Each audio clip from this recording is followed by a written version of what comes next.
गाना गाना हम में से कितने लोगों का पैशन है ना? लेकिन एक ऐसा रूल है, एक ऐसा नियम जिसे ज्यादातर लोग मतलब इग्नोर ही कर देते हैं।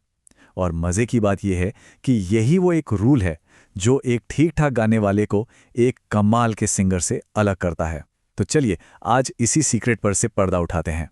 तो अगर गाने का शौक है ना, तो ये जानकारी ये पूरी सिंगिंग को हमेशा के लिए बदल सकती है। क्योंकि होता क्या है कि ज्यादातर सिंगर्स, चाहे वो अभी सीख रहे हों या फिर सालों से गा रहे हों, एक बहुत ही कॉमन लेकिन बहुत बड़ी गलती करते हैं। और वो गलती क्या है?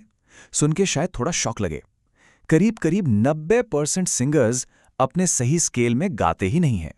सोचिए जरा, इसका मतलब ये हुआ कि 10 में से 9 लोग अपनी आवाज की जो असली तावा है, जो असली खूबसूरती है, उस तक कभी पहुंच ही नहीं पाते। तो ठीक है, इस प्रॉब्लम को सॉल्व करते हैं। और इसकी शुरुआत कहां से होगी?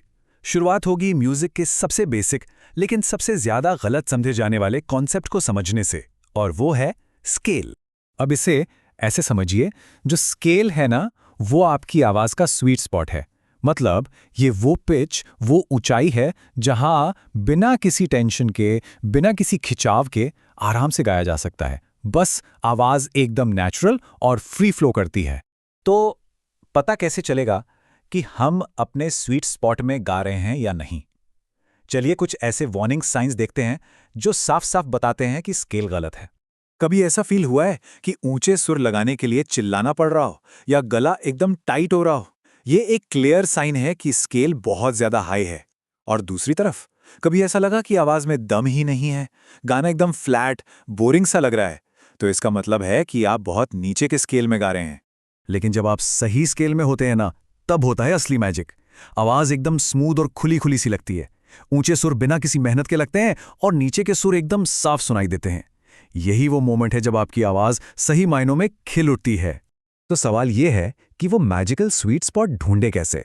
अच्छी बात यह है कि इसके लिए कोई म्यूजिक एक्सपर्ट होने की जरूरत नहीं है। सच कहूं तो एक बहुत ही सिंपल सा तरीका है जिससे कोई भी, मतलब कोई भी इस्तेमाल कर सकता है। ये एक सिंपल सी एक्सरसाइज है। एक हारमोनियम ले लीजिए या फिर कोई पियानो ऐप। कोई भी एक की दबाइए और उसके साथ सा गाइए। कोशिश कीजिए कि आपकी आवाज उस सुर से एकदम मैच हो जाए। कैसा लग रहा है? कंफर्टेबल लग रहा है? नेचुरल? अगर हाँ, तो बस मुबारक हो, आपको अपना स्केल मिल गया। और अगर नहीं तो कोई टेंशन नहीं, बस अगली की ट्राई कीजिए और तब तक करते रहिए जब तक वो स्वीट स्पॉट मिल न जाए। देखिए, अपना सही स्केल ढूंढना सिर्फ एक टेक्निकल करेक्शन नहीं है, ये तो अपनी असली आवाज को खोजने जैसा एक सफर है। क्योंकि गलत स्केल में गाने से सिर्फ परफॉर्मेंस खराब नहीं होती, बल्कि आवाज को भी नुकसान पहुंच सकता है।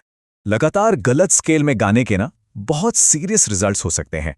इससे गले पर बुरा असर पड़ता है, सुर तो बिगड़ते ही हैं, और सबसे खतरनाक बात यह है कि यह कॉन्फिडेंस को पूरी तरह तोड़ देता है, जिसके बाद इंप्रूव करना लगभग नामुमकिन सा हो जाता है। ये आपकी पूरी सिंगिंग जर्नी को ही डीरेल कर सकता है।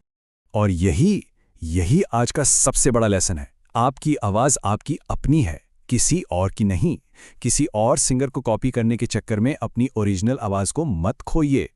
जिस पल, जिस मोमेंट आपको अपना स्केल मिल जाएगा, बस वही वो पल होगा जब आपकी असली, यूनिक और खूबसूरत आवाज दुनिया के सामने आएगी।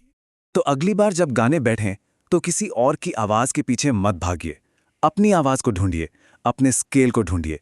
क्योंकि सच तो ये है कि दुनिया को जिस आवाज को सुनने की जरूरत है, वो आपकी आवाज है। आपकी सच्ची, आपकी अपनी ऑथेंटिक आवाज।